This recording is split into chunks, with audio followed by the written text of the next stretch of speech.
Good evening, everybody. This is Max with Lunar Replicas coming to you from the surface of the moon. Now, coming to you from the shop here at Lunar Replicas, and I just wanted to go do some live chit chat and just say thank you for an amazing 2020, and talk about some stuff that we've done this past year and what's to come next year. And I think that it would be interesting to chat, and hear some of the things that you guys liked and what we could have done better, and what would be a fun projects to look forward to in 2021. So I'm going to go through some of the things that we accomplished in 2020. And I might be joined by a few other folks here. I'm not sure. I might also switch off from the Plantronics headset. I really love using this thing. It's really cool. But if you can't understand me for some reason, let me know, and I'll switch over to the high quality microphone. But so 2020 has been a ridiculous year for one reason or another, but throughout it, we've managed to make a lot of friends. We brought back out a few products that we had in the past. Also, American Optical came out with their new enhanced sunglasses, which has been sort of our staple from the beginning, were the sunglasses. And they're now even better than before. The leather name tags we've been doing, and I've been really, really proud of the leather name tags. Oh, thanks, Scott. I appreciate it. The pen lights have come back, and actually, we're going to talk about pen lights in a minute. The lunar plaques, which is something I've always wanted to do for a long time, especially if you can get, if you curve it. That's something that I've really wanted to do for a long time, because I was never able to find them yet, and they're a little bit smaller. There's a couple other projects with this. We might do other missions, lunar plaques also, so you could create a full set at some point in the future. January 2021 is coming up, so it is the anniversary of Apollo 14. We're hoping to do something for Apollo 14 that would be more than the T-shirt. We have the Apollo 14 Miles and Miles and Miles T-shirt, which is awesome. It would be neat to be able to do something meaningful from that program, from that mission. So that's coming up. 15 obviously is coming up later in 21. And, because of our connection to Al and the Apollo 15 mission, we're going to do some cool stuff with Apollo 15, some meaningful things. And, I'm really excited to show everybody what we're doing. My goal for this has always been to make this immersive and make it something that everybody can really enjoy together, and make it kind of a one-stop shop. Originally it was really just going to be flight jackets and some stuff for watches and stuff like that. But as it keeps going and growing, it's really been exciting. And a lot of that, help and a lot of that encouragement comes from you. People that partake in our stuff and talk to us and meet us at Space Fest, and even some of the Jerry Griffin has been marvelous. Jim Lovell has been wonderful. Al Warden, of course, and his family have been really amazing to be friends and partners with on a lot of this stuff. And there's more to come. And I really, we could be happy just doing what we have now. Actually, no, we wouldn't be happy just doing what we have now. I'm very proud of what we have now. I wouldn't be happy unless we did everything. we're going to offer everything that we possibly can from the Apollo program. Let's see. if Jonathan. Oh, he's here. I'm sorry, I must have missed that. Give me 1 second. We have somebody coming in, joining us. Let's see. Here we go. Hey there. Oh, hi. Howdy, Hope I howdy. didn't look too bored there. Well, let's see if it's coming through now. The dual screen here. Would be better if I'm in go. landscape. Yeah, go landscape. Cool. Here we go. Get there's AirPods out of the way. Oh, no, that's not it. Perfect. There we go. Welcome to the program, John. How are you? Hi. Good. Nice to be here. I just got done saying how we're 2020 was interesting, but we still managed to get some new stuff out and make some connections, and 21 is going to be real interesting. And we just said that we're trying to do something for Apollo 14 because the 50th is coming up in just a few weeks. We're always it's not always as scheduled as well as it could be. We kind of come up with stuff at the last minute or whatever. The stuff moves quickly, but it's all within a few weeks or maybe a month or two of one of the anniversaries. Hopefully, we'll try and do something a little bit more preemptively in 2021.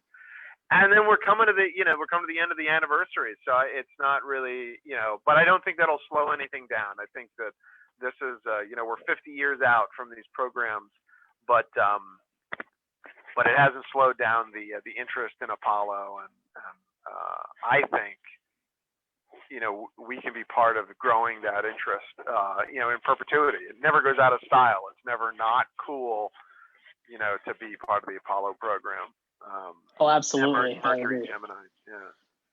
Look at that watch you got there. You got a watch and a jacket. I am. Yeah, the Lunar Pilot chronograph, and of course, my favorite jacket I own. Also, my most comfortable jacket. Funny enough, I wasn't expecting that. I bought it literally for the look cool factor, but it's actually also my most comfortable jacket. And I'm wearing. This is one of the shirts Jonathan designed. This is a little bit of a joint design. I think that we all came up with the idea, and then Jonathan made it reality with the reindeer pulling the Apollo 8 command service module. But I think that moving away from the T-shirts and kind of the souvenir stuff and going into the replica realm has been really, really rewarding. And you started this with ID badges and beta cloth patches and stuff like that, which is super cool. And I'd like to find a way to bring back the beta cloth patches some way either on nylon or on real beta cloth. And I think we might. I was talking to somebody this week actually about direct UV printing, so we could have like the blanks already, like something like pre-sewn, like one of those, like a data tag pre-sewn, and then you just put it below the UV printer and it prints the ink right on top of it. That'd be really cool. That'd really help with production too. I mean, in terms of doing it efficiently, for sure. Yeah. Well, and I found out also that the articles of clothing that were made by other companies, ILC Dover, that made the suits and made covers and stuff for like the Pliffs and everything, they used stamps. They had a rubber stamp made with that astronaut's name, so they could just boom, boom, boom, they could stamp it. And there are a couple of different fonts that they used too, which was interesting. But the companies that were not ILC silkscreened their stuff onto the other articles of clothing, and doing burning a screen for an individual is very tough. So being able to print directly, DTG, direct to garment printing, which is basically a UV printer, would be a really cool way of making custom beta cloth style stuff, like we can with the name tags. The name tags is all movable type. It's actually zinc, letters that I assemble and do individually when somebody orders something. being able to do that with a Beta Club name tag and just load it into a printer and hit go. I mean, how cool would that be?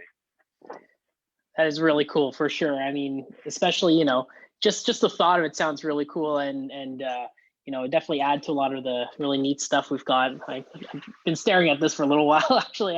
I wish I'd put this on the Put it strap on. No, go for put it this on. tonight. Have you I put on the can. longer one? Have you put on the replica one, the gray one?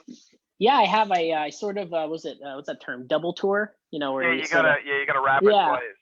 I thought it was pretty cool. Yeah. Yeah, they never fit right, by the way. If you ever notice when you do it, there's always like 5 inches of tail on the end of it, you know.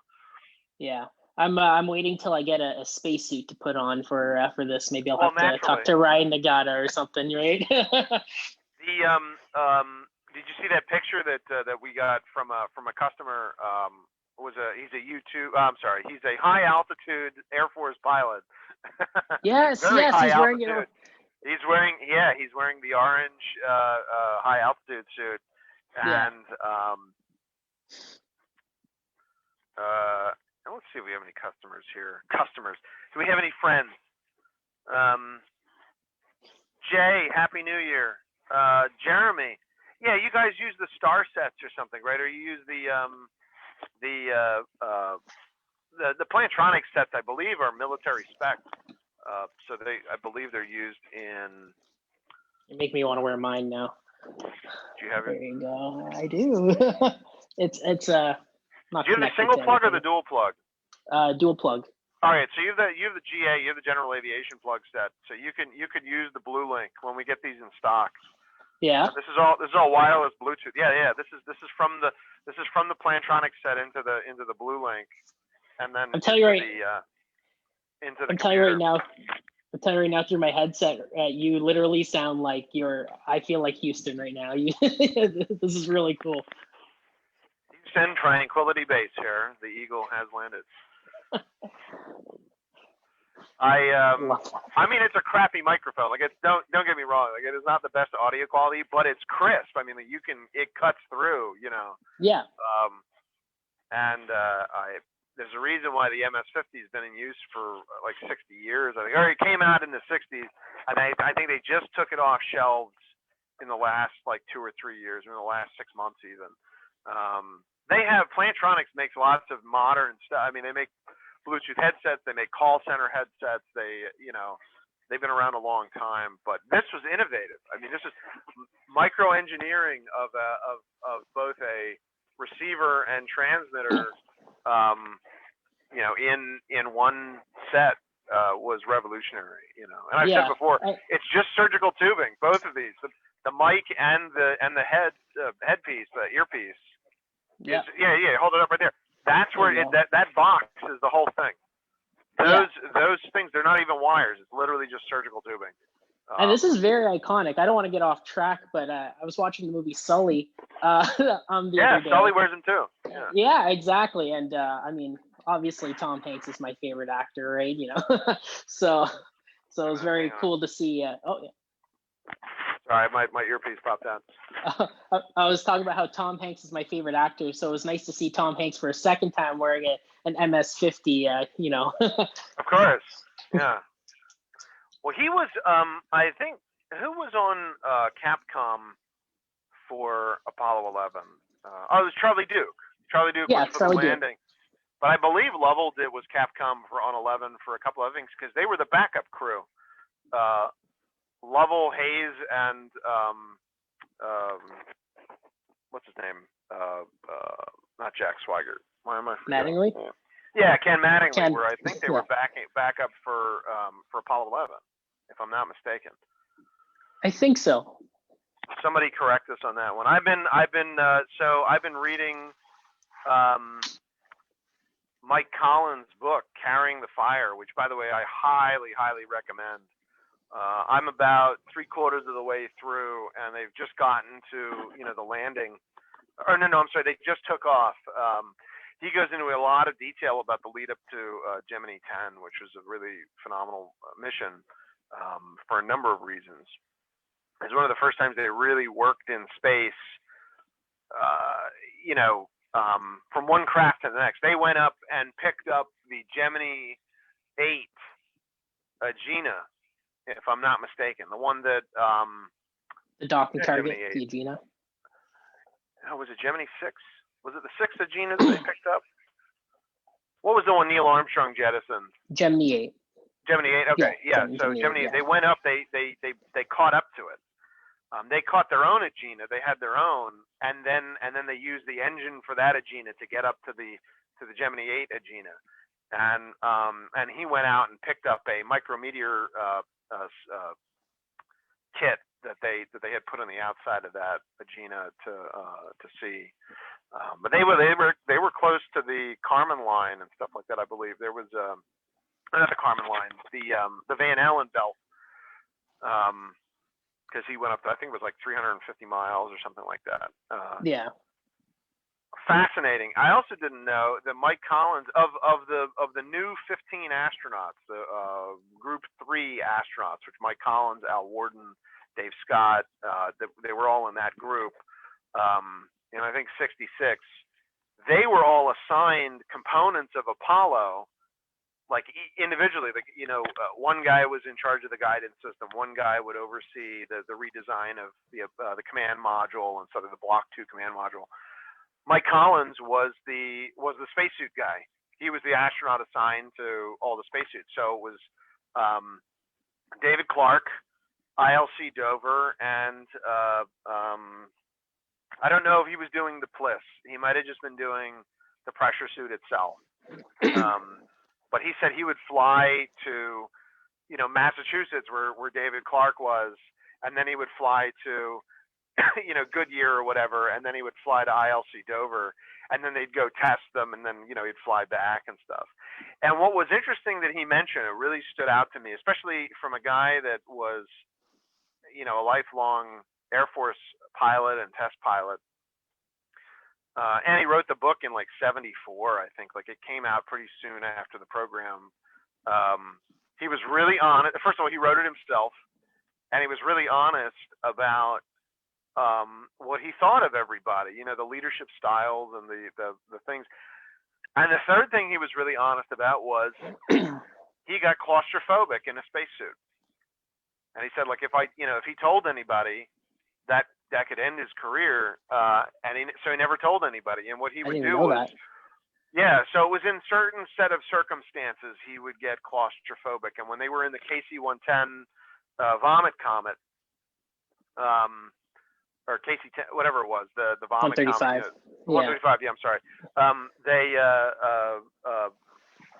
certain circumstances would cause him to be overexerted and overheat, and then he would start having anxiety and panic attacks inside the helmet. And he very plainly said, like, I made excuses to stop the test. He had to go to the bathroom, or he thought something was loose over there, he needed water, whatever. He would make an excuse to be able to take his helmet off. So by the time he went up into space on Gemini 10, he had never spent more than like an hour in a pressurized David Clark suit, before he did a spacewalk for whatever it was, 2 hours or something. And I thought it was important to like actually mention, and I was going to say this on the program tonight, mental health is really important to take care of, and it is not shameful. It is not something that you should feel stigmatized by, especially now. And the more you hide and cover from it, the worse it gets. The more you don't take care of it, the worse it gets. For the most part, you can make. And I have gone through this myself. I know, I'm not going to speak for you, Jonathan, but I know I have, we've all, and it's, and this year especially, it can rear its ugly head very, very quickly. There are certain coping mechanisms, but there are even better healing mechanisms. And it's just like any other muscle. It's like you have to pay attention to it. You have to work it out. or else it atrophies and it can come back, you know.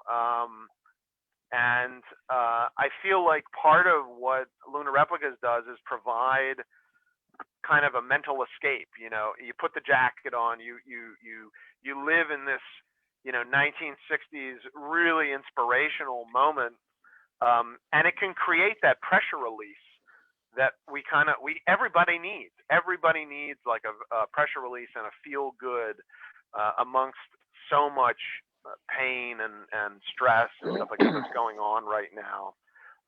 And it's really, really important to listen to those things and take your time with those things and you know, figure out what that means for you. And if you don't believe me or you don't believe Jonathan about this, Michael Collins, a general in the Air Force, one of the, you know, 24 men to go to the moon.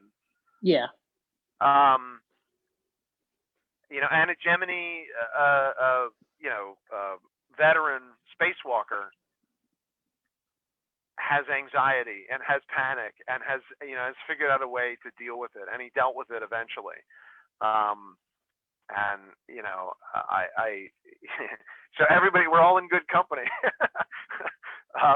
But it's really important to address it, and it's also really important, especially around the holidays and stuff like that. It can be more stressful for a number of reasons, especially if you don't get to see family, if you can't see family, you know, one reason or another.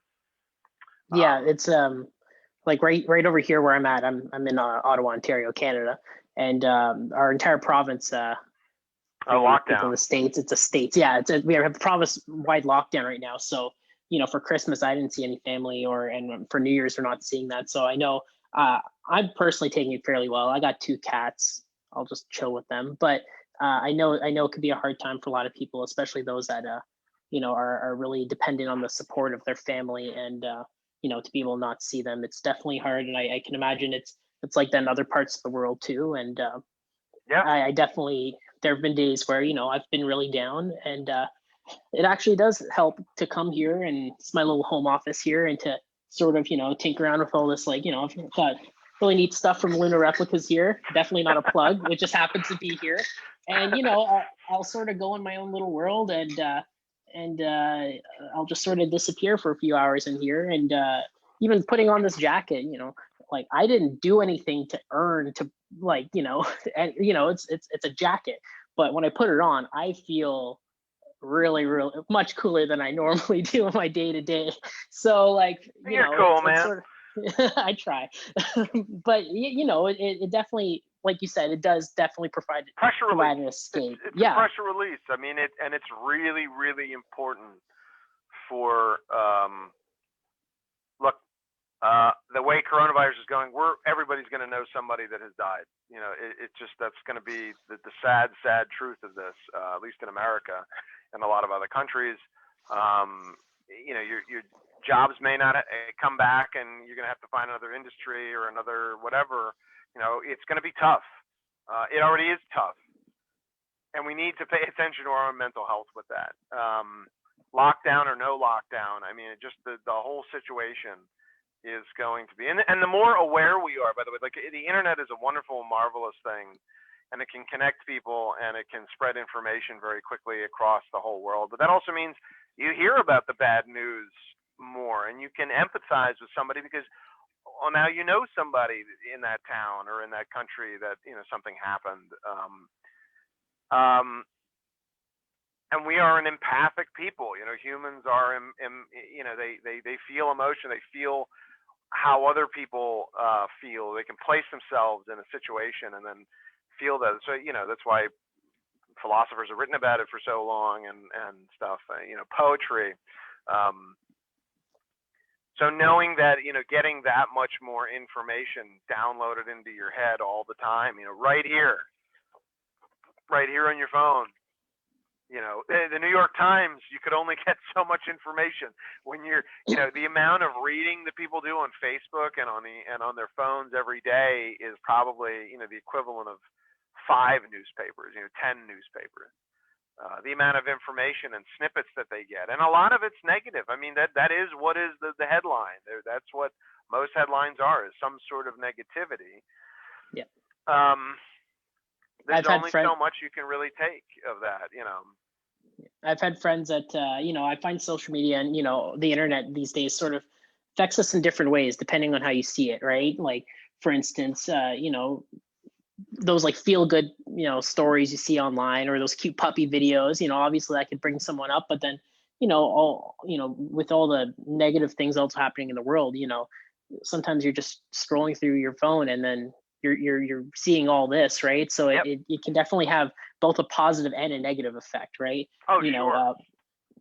So like even positive in ways where I do feel connected to people, right? Like Max lives really far from me, right? But it's sometimes especially here in Canada, there's not, at least I haven't found that many Apollo era or Mercury Gemini era enthusiasts, right? So if it weren't for the internet, I might just be babbling to myself up here in the Great White North about the moon landings. But it's another thing to be able to connect with my friends. We've got Jesse as well, Max, and all my other friends. Who I'm talking about, Mr. and Mrs. Space Nerds. But Yeah. To be able to talk about stuff and post stuff like how cool I find this, and like people actually understanding what this pin means, or the lunar contact pin, and being like, yes, that's awesome. Like Yeah. I can go outside right now and walk throughout like a large portion of my city and show people these pins. They're probably not going to know what it is. So it's really nice to connect to people that have the It's same nice to interests as have me. your people. Yeah, Yeah, we're all exactly. the same geek. I've said this a number of times. Adam Savage talks about it a lot, where he says, we're all the same geek, and to be amongst your people makes it so nice. Especially if you don't work in that, or if it's something you're really passionate about and you get to do that in your spare time. That's another pressure release. I mean, it's big and it's important, and it should not be ignored. I'm not gonna say everybody's different and everything, and everybody has different thresholds and stuff. But I think even like 10 minutes a day of you time, of taking a break from social media, or focusing on something that makes you smile or takes you out of the current events, and makes it's mindfulness. Is really about, like, even meditation and stuff. I've tried meditation recently. It's very relaxing. I mean, it's really what it is making you be completely in the moment, literally in the moment. When we talk to each other, we're talking about stories that happened in the past, or things we're thinking about in the future, stuff you're worrying about. Being very much present in the moment means that you are right there, or you're enjoying what is happening now within this amount of space, right here, what's in your head going on. And if you can do that, if you can give yourself that pressure release, and if that means you go back to 1968 or 1969, or the Columbia lander you got right there, or I'm sorry, the Eagle lander, Eagle. Yeah. Then do it. Don't feel ashamed. Never. Are those in scale with each other, by the way? Is the command module and the lunar module? Yeah, it's actually a toy. Yeah, they do. It's actually a toy. It's Space Voyagers created this toy back in the, I don't know. Last time I saw it was around 2003, and I was at the Museum of Science and Tech here in Ottawa, and I think I was like 8, so I definitely didn't have the money to buy it. It was like $50. But this is actually an older 90s version. It's actually got a gold command module, as you see there, which I actually broke. So I kind of have a magnet at the bottom connecting the two. But it does dock, and I bought this off eBay for probably more than I should have. But that's what happens when you've got adult money, and that's what I spend my adult money on, is space stuff. And I bought this back in 2015, and honestly, I dreamed of having this as a kid. And well, now I have it, and I have not stopped being excited about it. So yeah, it does dock. So like if I, does the ascent stage come off? It does actually. Yeah, hold on, let me just put this off. There you go. That's bigger than 172 too. That's I don't like quite remember the scale model or something. Yeah, so yeah, it does come off. It's got is there an engine? Yeah, cool. It does have the engine. for some reason, I was dumb and decided to color the end of the RCS thrusters to be black. I guess I just wanted to make it, a little more realistic. That makes but sense. yeah, it's very They cool. changed color over time too because of the heat that was involved. Yeah, and I also noticed this LEM or the ascent stage. It's hard to see on this, but it's actually discolored a bit, probably because of my poor ability to keep it away from the sun. But it does remind me of sort of a more of a green tint that I actually did see in some photos of the LEM. So it kind of added a bit of a more authenticity to me. And one last thing on this before I babble on too much about it is since it's a toy, it actually has a speaker at the bottom and a button. And I actually don't know what it says because I've never bothered to put batteries in it, but one day I will. And I'm pretty sure I think it's probably like Tranquility Base here, the Eagles landed, but it is really cool. I wish I bought this back in 2003 when I was a Everything kid. sounds like Apollo when you say it through the Plantronics set too. Yeah. That's one small step for man, one giant leap for mankind. My girlfriend's gonna come in here one day, and I'm just gonna have a Plantronics headset. I'm gonna be like, just doing my call outs, doing my little PDI burn and all that. I'm telling you, if you haven't read Mike Collins' book, Carrying the Fire, yeah, it's phenomenal. Having read 2 or 3 of the astronaut books, this one so far is, at least the ones written by the astronauts, are phenomenal. It's really great. And I've heard that All American Boys, I think the All American Boys by Walt Cunningham, is also, similarly, kind of, his is more like a tell-all. I think that I haven't started it yet, but for the 50th anniversary, also Mike Collins released the book on Kindle, so you can pick it up and read it digitally. Also, I sound like a commercial. Oh, we're not here sponsored. For a link to, yeah, not sponsored. No, it's really. I mean, would that I could be. But you understand him. You get to understand Mike Collins really well in that book, I think, or at least what he wants you to understand, and the whole program. I mean, he talks about everybody in it, and I've sort of got that impression from. I mean, I've never met him myself yet, hopefully, but Space Fest. Yeah, I need to get down there. I got to get down there.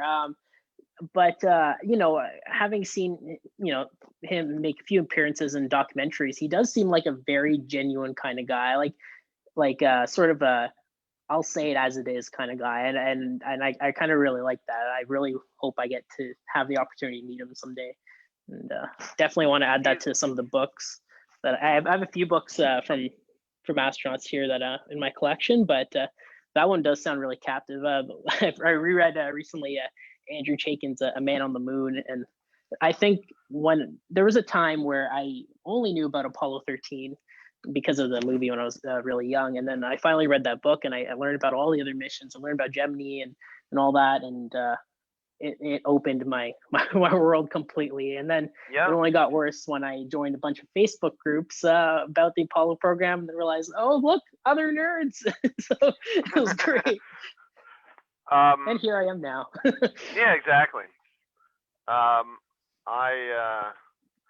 There's a lot. There is a lot to the program. There's a lot to the back end of the program. And what's interesting about it, the deeper, there's some things the deeper you know about, the more you're like, well, I don't really, it takes the magic away. For me, knowing more detail about it makes it all much more magical. Like the obstacles that they overcame, the to the last minute changes and advancements that were being done, how much happened between 1967 and 1969 is unbelievable, Yeah.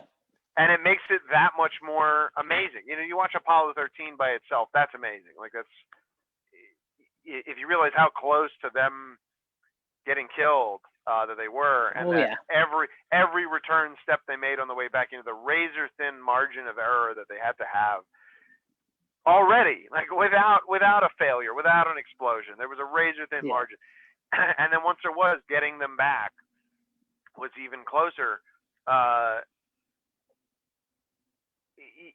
That alone and they did it a whole bunch of times. That was pretty much, yeah. That was done a lot. I mean, Gemini ran what 12, 10 crewed missions. Apollo was what 7, 8, 9, 10, 11, 7 to 17 is another 10 missions. Too late for me to do math right now. So yeah, right. And then Skylab and Apollo Soyuz and and then the shuttle and yes, we lost people along the way and we lost people on missions. Really just the shuttle mission, but it inherently was safe. They learned from their mistakes. They tried not to make them again. They tried to see more. I think something Mike Collins said in his book, he's like, Apollo 1 fire didn't just reveal a single problem. It revealed hundreds, 100 problems. And then because of that, they then caught another 1,000 problems, moving forward. The whole shift of mentality and design spec of safety changed because of that, and it saved lives. I think it reminds me of was that documentaries on Netflix, Mission Control, and sort of the effect that for instance, the Apollo 1 fire had on them. On the flight controllers, right? It was at that time they hadn't had a failure like that happen, especially to a crew other than obviously. Well, the guy that LHC and Charlie Bassett, yeah. But that was more of a a flight, like a plane crash, right? I mean, right? it's a plane crash. That's not program equipment. That was a plane crash. Not to say that wasn't terrible and everything. No, it was definitely. It didn't hit home the same way as a failure of the actual program equipment. Not Correct. Even being in space, it was on the ground. It was on the pad. And I think it changed the culture within Mission Control. I think Gene Kranz was it tough and competent or something. Tough and competent. Yep. Yeah, and I think they were so used to I don't want to put words in their mouth, but they were having a pretty good run, right? Mission after mission, it's going well. They're doing a new program. Everyone's excited because this is a program that's supposed to actually land man on the moon, and then this happens, right? And then it was sort of that from what I understood, it was like they almost forgot of the dangers, right? And then it was sort of like a slap and be like, oh yeah, that's right, this can happen. And then it helped build sort of that culture, that really important safety culture that followed and ultimately led to great success. And obviously also with NASA safety as sort of my favorite mascot sort of came into the picture, Snoopy. So absolutely.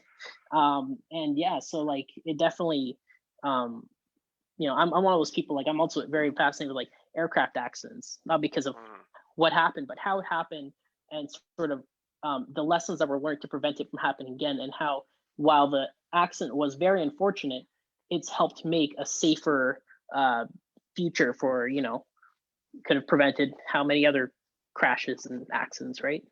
Well, did you see the 737 MAX, by the way, has just been put back into service? Yes.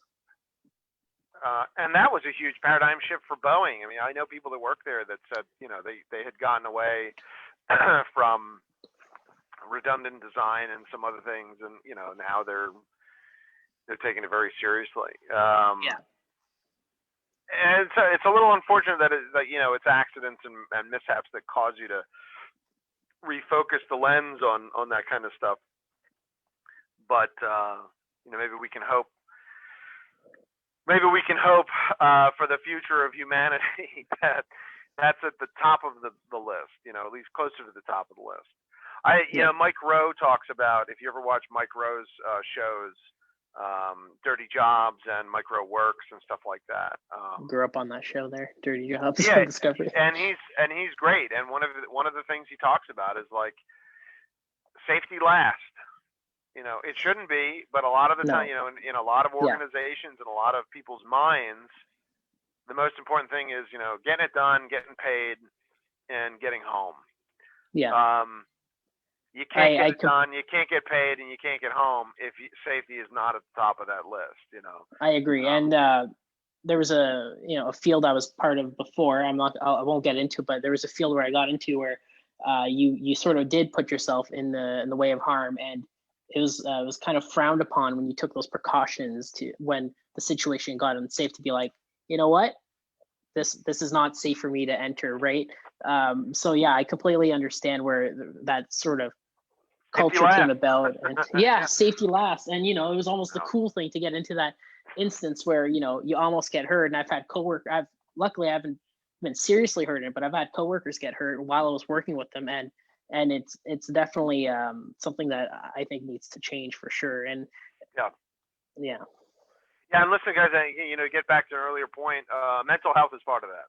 Mental health is 100% part of that. Safety with mental health is really important. That's not to say you should wrap yourself in bubble wrap and, you know, not do your job and stuff. But there are ways, if you are having a problem, if you're struggling, if you're in a funk, or even before you're in a funk, if you have a stressful job, and I think everybody has a certain level of stress in their jobs, that you find those release valves, and whatever that means, if it's reading or meditation or going on a walk, you know, 5-minute walk or 10-minute walk can mean the difference between a mental break. Those 10 minutes add up to a lot more than 10 minutes. You know what I mean? They that can be really important. Whatever it is, you know, swimming, exercise, all of these things are really important. You know, having a good meal, making sure you eat enough, eat and drink enough water and stuff like that. That's really important. There you go.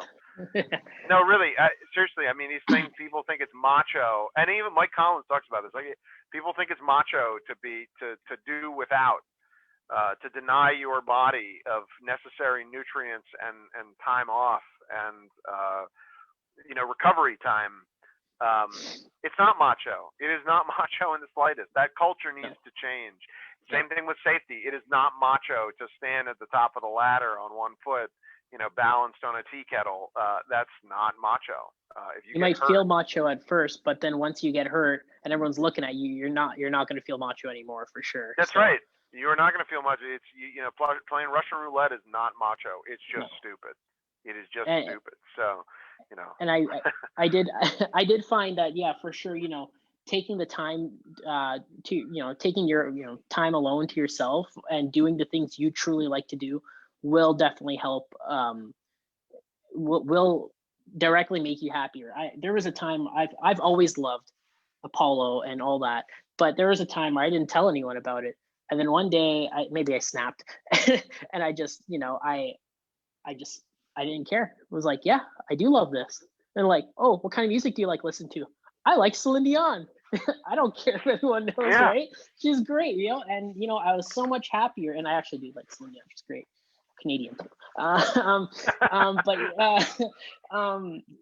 And you know what? I found I was way happier to just do the things I like to do, you know, and to just, you know, not hide them. Like, you know, this is the stuff I like. They're like, oh, you're a space nerd. I'm like, do you have like a cool NASA jacket? I'm like, I do. Do you want to see photos? As a matter of fact, yeah. You know what's also interesting is that the more you're honest about that kind of thing, the more it brings other people out of their shells, and you find a lot of allies that way. You know, people that would not otherwise have mentioned it.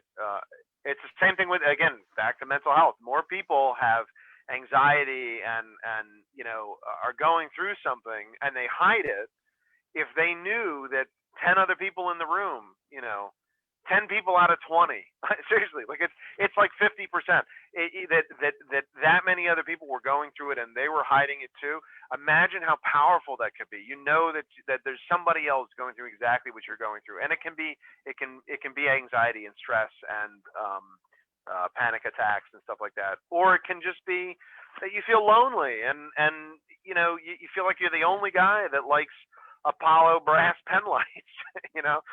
But really, other people are like, oh, wow, that's actually really cool. I never thought about that, you know. Or if you walk around with the NASA jacket and you think that, you know, you look like a big geek or something because you're wearing the jacket. Well, guess what? I'm a happy geek. Happy, and somebody walking by would say, you know, that's pretty awesome.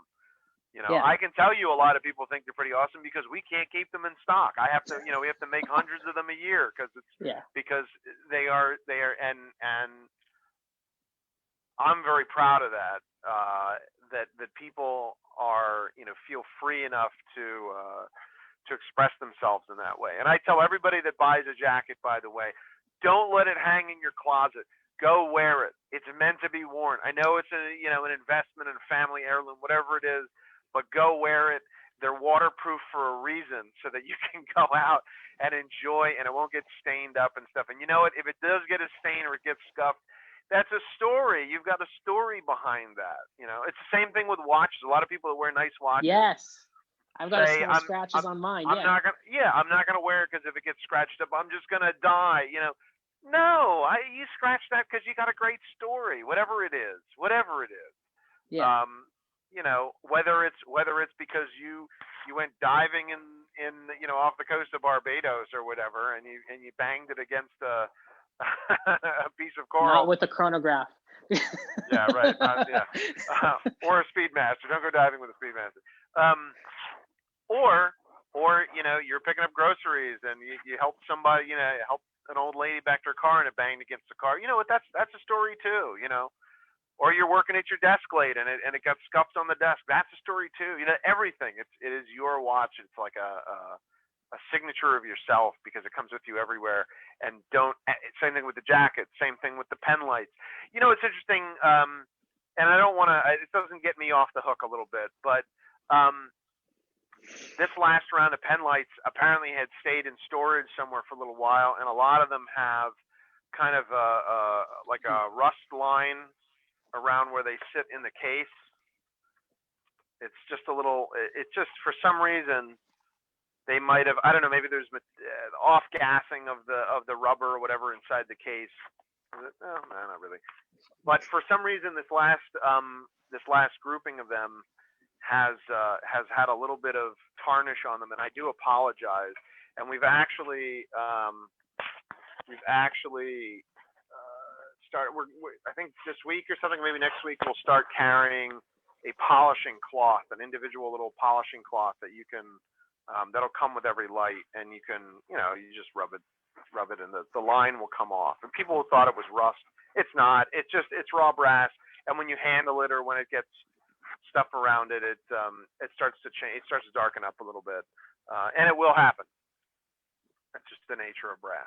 But if you want to bring it back up to the nice shine, we'll have the polishing cloth. Similarly, there's a gasket. I'll do a separate video of this, but I figure if anybody's watching, there's a gasket that goes inside that the inner ring here that kind of gives the friction for the battery tube and handle. And also it makes it waterproof. They're waterproof to 100 meters, to 100 feet. That gasket will wear out. They do. They wear out. We'll have the gaskets now too. I just ordered a whole bunch of them. So we'll have gaskets, polishing cloth. There's another gasket up at the front here, but that doesn't really need to be done very frequently, but we'll sell both gaskets if you want to rebuild your pen light. But yeah, let's see if there's any questions here.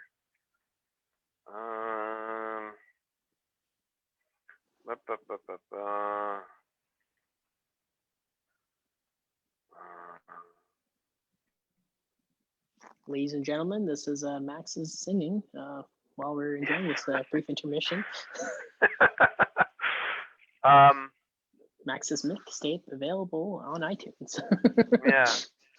A lot of people saying hi, Happy New Year. Of course, New Year's is coming up in just a couple of, tomorrow night, I guess. At least in this time zone. Some of you guys in Australia might already be in New Year's. What's the time in Australia? Let's find out. What's the time in Sydney? See if anyone in Australia. Oh, wow. So you got it's almost 3 p.m. on Thursday in Australia. So you guys have 9 hours to go before New Year's. So you'll be I believe Australia will be the first, or whoever the first is to see, right next to the date line.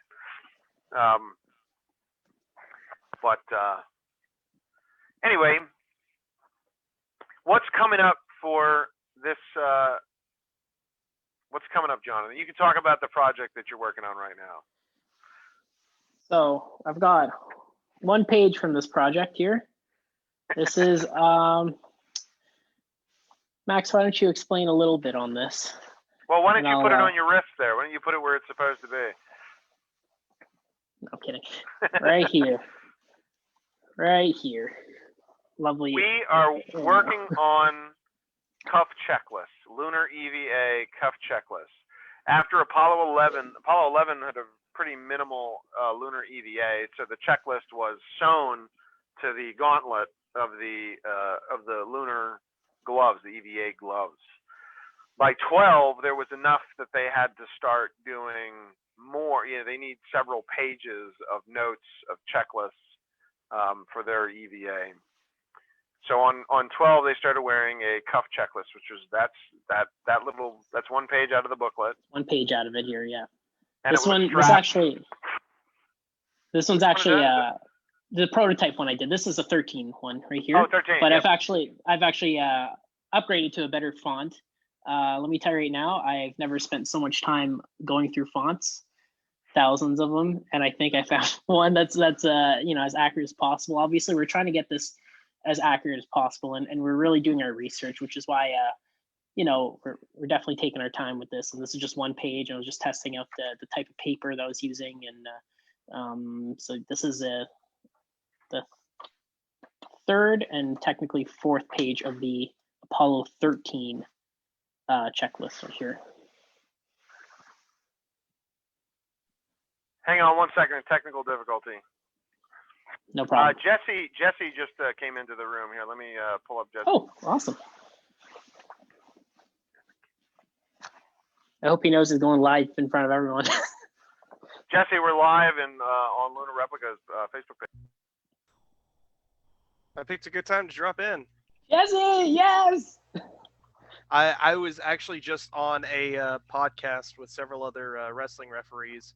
I did not realize we were going to go as long as we were telling stories, but when you get like 4 people telling stories, it's going to draw on. Oh. That's fair. I was playing Call of Duty just before I got on. I wanted to drop in. I didn't know if it was a Zoom call or if we were on the page, but I guess we're on the page. Yay! We're doing Zoom on the page. Yes. It's funny on my screen, Jesse. I'm in the top corner. You've got a frame just behind your left shoulder, and it looks like I am in that frame. Like like in Harry Potter, those like moving pictures. That's literally what I think is going on right now on my screen. I have a framed picture of Jonathan behind me. There you go. I screenshot. I'll show you after. You'll have to show me. So what sort of fun have I missed? Sorry, I was having a little technical difficulty here. Look at you showing off with your Plantronics headset there, sir. Oh yeah, you didn't see me. We were talking about a bunch of things. You would go back and review, but we're talking about now the Apollo cuff checklist that we're working on for the coming couple of months. We're starting with 13, 14, and possibly 15, 16, and 17. So that'll be a project that would be nice to do for the coming year. And the way we're approaching it actually is taking original source material, as much of the original, a lot of them has survived, but cleaning them up, not using the original scans, but really kind of recreating them in vector format and making them as looking as though they had just been issued. So and if there are some notes and stuff on there, we might put the notes in as well, but really to make it look as clean as possible. Moving they're all marked reproduction, by the way, so they can't be cannot be passed off as original. On each page. Yeah. On every page, we're trying to match the paper material as close as possible. If not, the actual material, which I believe was fireproof in some way. If not being able to match the actual material, then at least getting the texture and thickness and stuff right. So that should be pretty cool. There's a couple of questions on here.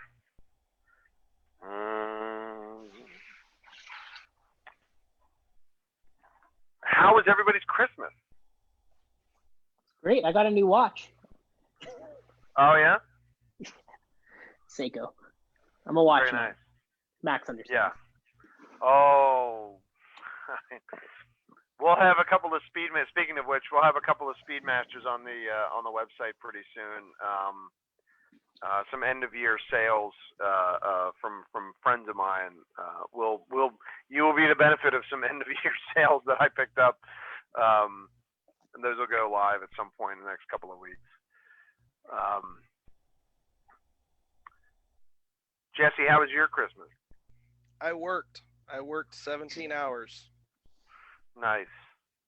It was. So you made money while the rest of us were spending it. Yeah. Yeah. Unfortunately, yeah.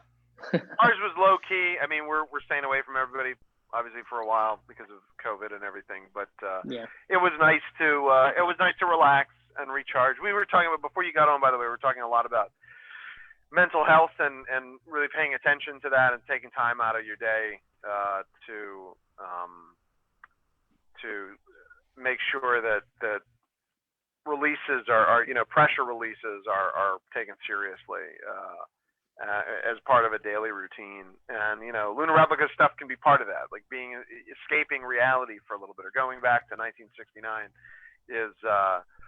is maybe one way of doing that, and pretty wholesome actually. I mean, it's a lot better than a lot of other vices where it could be gambling or whatever, prostitution, whatever it is.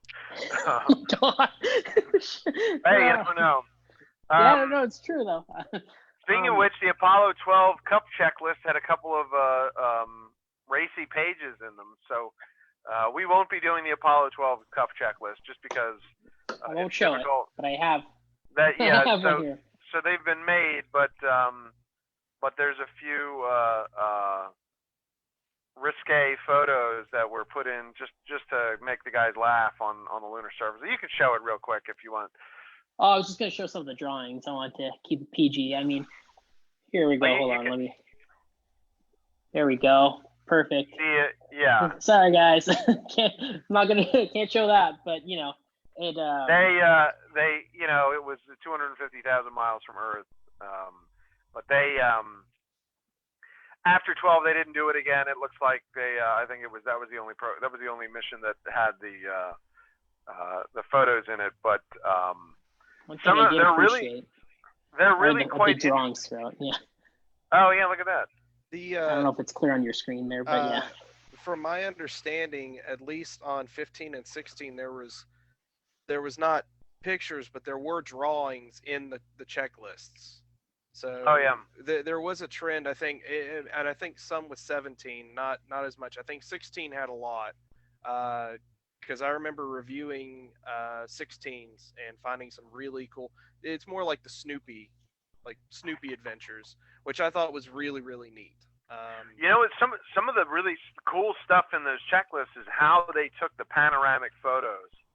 And they're not just panoramic; they're 360 photos of the moon. Where then, back in Houston, they would stitch them together.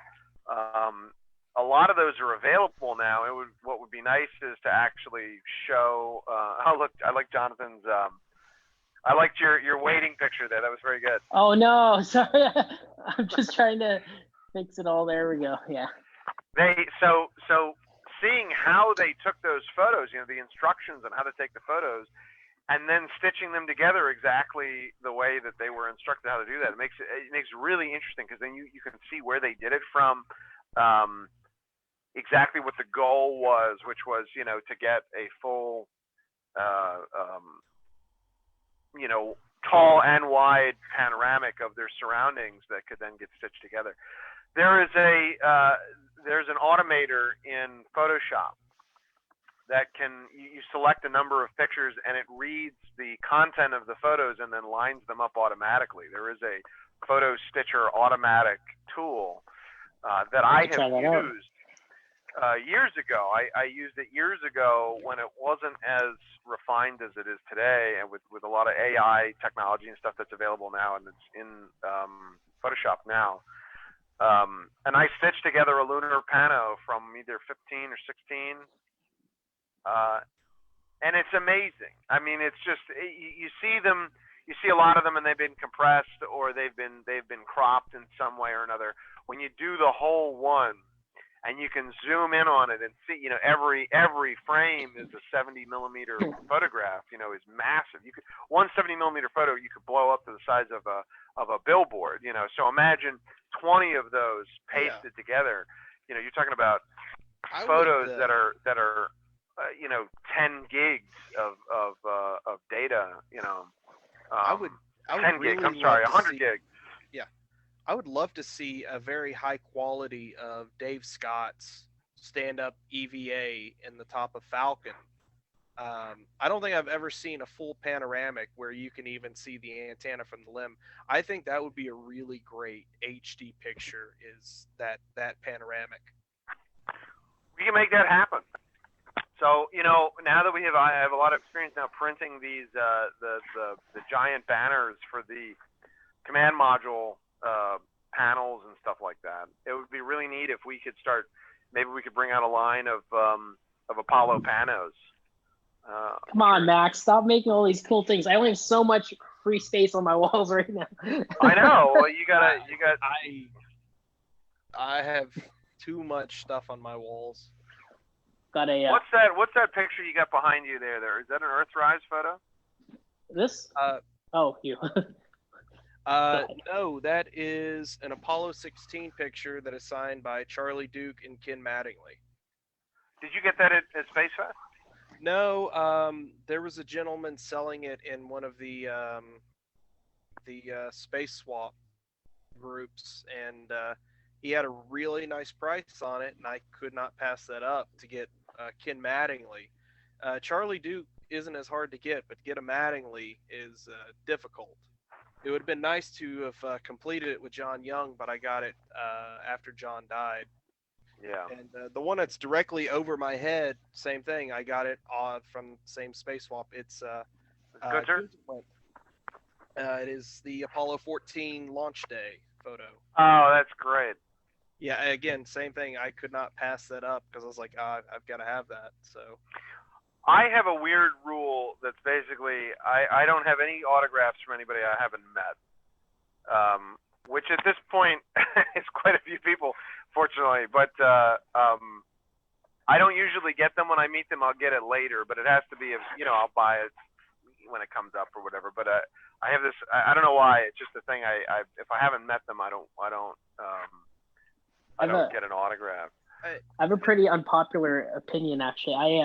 I don't care all too much about autographs for some reason. I feel like if I'm going to meet someone, for one, also I find the autographs are very expensive. But oh yeah. At the same time, it's one of those, I don't want to go and just ask for their autograph, right? I think I'd rather prefer, and don't get me wrong, like I understand people have other views of it, and it's totally fine. It's just I feel like I'd rather just have a nice talk with them and like a conversation. But I mean, if they're like, hey, I'll sign something for you, I mean, sure, I'll do it. I'll take it. And like myself being a small hypocrite here, only because I've never had the chance to meet them and they've all passed since. I have a Apollo 12 crew. Oh, that's signed. A great picture. I love that picture. I actually bought this here in Ottawa, which is very rare to find Apollo stuff here in Canada. But it actually has all three of their signatures. Unfortunately, Alan Bean's is actually very, very faded. You can see Dick Gordon's there, and you can see oh my God, Pete Conrad's Conrad, yeah. Signature. So it was only $100 US, Canadian, which is less than US, and I couldn't say no. So I broke my rule to get that just because I never had a chance to meet any of them. I got to email Al Bean once, and I got to send him a few replicas that I made. He liked your work. He did, really liked your work.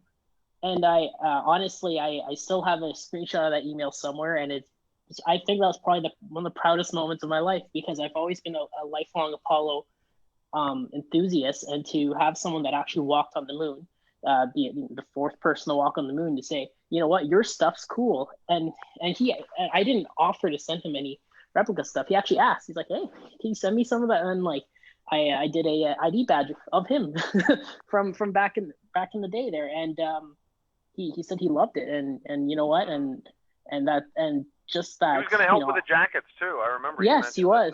He wanted to help with the jackets. He was. That was just before you really started helping out, Max.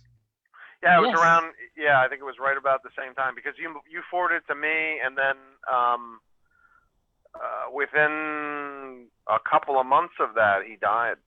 Yeah, that was really sad. And I mean, he at the time, he still is the only Apollo astronaut that I've actually contacted ever. And you know what? I thought he was so cool. So I like on From the Earth to the Moon, that Apollo 12 episode is the episode I watched the most. So if it was on VCR, I'd be running down the tape, but I have it on the. Go ahead, sorry. 12 was always my favorite mission, so that's one that got a lot. And when Al Bean died, that hit me hard because I wanted to meet Al. Yeah, myself. Yeah, it was my birthday. I remember. Oh. It was my birthday. He died on my birthday, May 26, 2018.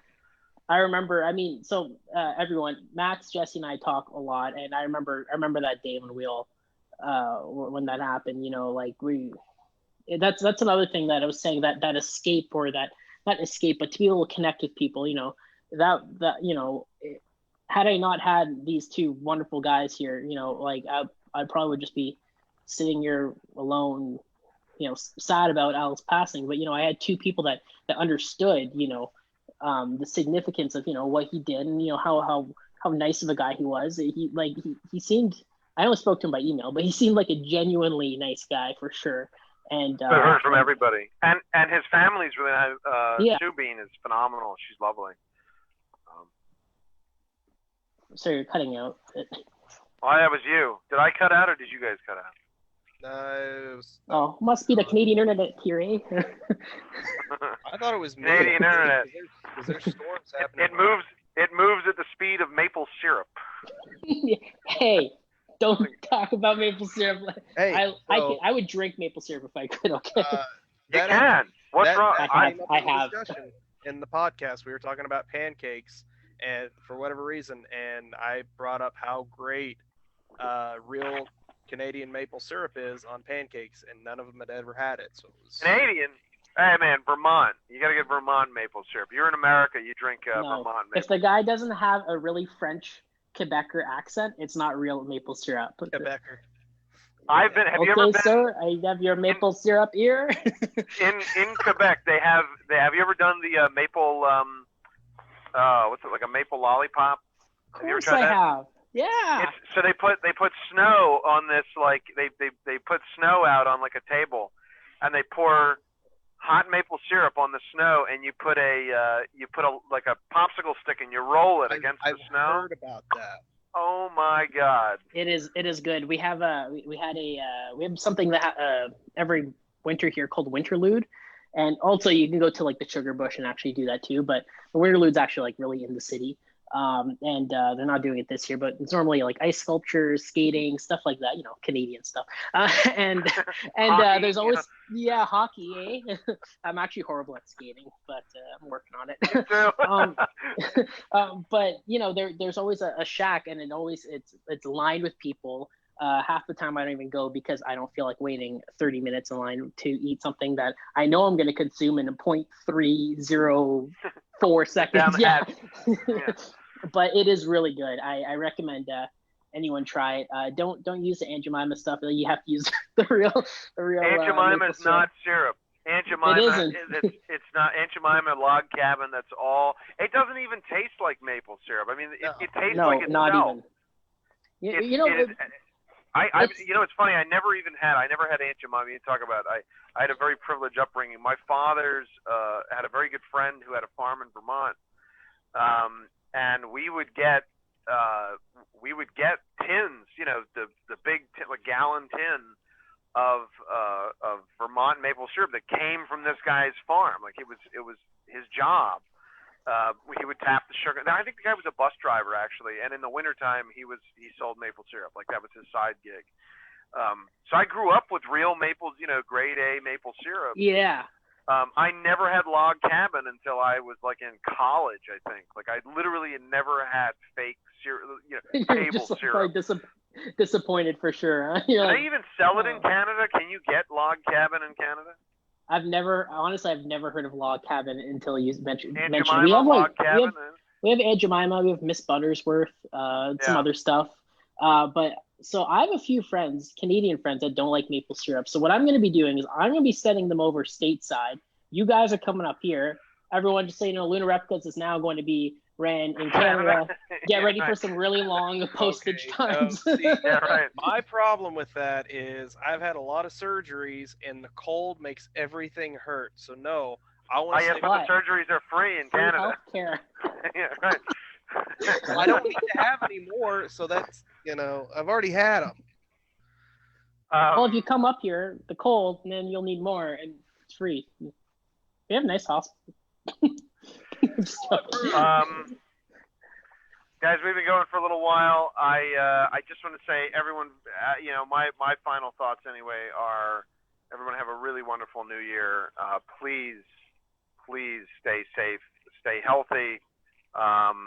If that means that you stay home and enjoy it together with friends through Zoom like this, or on Netflix, or reading a good book, then please do that, because that means more of us will be here at next New Year's and next Christmas and next Thanksgiving and stuff like that. That is, to me, that's literally what it means. What you do right now means that more of us can be there together in the future when this is all over. So, and we're still shipping stuff. So if you want something from Lunar Replicas,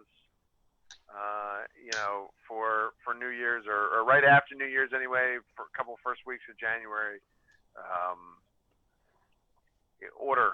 I got nothing else going on. You're welcome to order something, and we'll ship it out immediately. I believe they're still picking up tomorrow, so if you order something tonight, it'll go out tomorrow. You probably get it on Monday or something. You guys have any final thoughts?